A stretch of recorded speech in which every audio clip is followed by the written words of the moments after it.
पहलगाममध्ये हल्ला करणाऱ्या तीनही दहशतवाद्यांचा ऑपरेशन महादेवमध्ये खात्मा. केंद्रीय गृहमंत्री अमित शहांची मोठी माहिती. तीनही दहशतवादी पाकिस्तानचे असल्याचा पुनरुच्चार.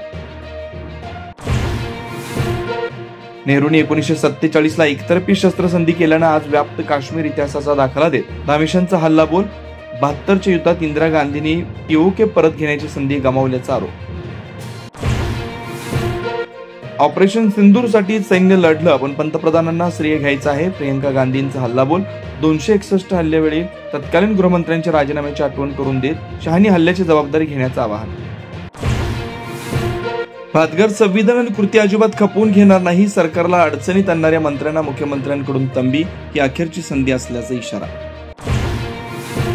अजित पवारांसोबतच्या बैठकीत कोकाटेंकडून दिलगिरी व्यक्त. भविष्यात वादग्रस्त वक्तव्य करणार नसल्याची हमी. अजित पवारांच्या निर्णयाकडे लक्ष. कोकाटेंचं मंत्रिमंडळ बैठकीला हजेरी. लाडकी बहीण योजनेत 4,800 कोटींचा घोटाळा. खासदार सुप्रिया सुळे यांचा आरोप. एसआयटी मार्फत चौकशी करण्याची मागणी. इथे आदिती तटकरे नाही तर संपूर्ण सरकार जबाबदार असल्याची टीका. न्यायालयात पती प्रांजल खेबलकरांची बाजू मांडणार पत्नी रोहिणी खडसे. वकिलांचा कोट घालून युक्तिवादासाठी रोहिणी खडसे कोर्टात हजर. तर सहकारी वकील म्हणून राष्ट्रवादीच्या रुपाली पाटील उपस्थित.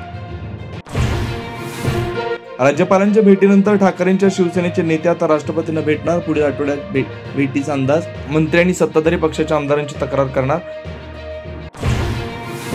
महाराष्ट्रात वसई, नाशिक आणि पुण्यास 12 ठिकाणी ईडीचे छापे. वसईतील बेकायदेशीर बांधकाम प्रकरणात माजी मनपा आयुक्त अनिल पवारांच्या घरी झाडाझडती.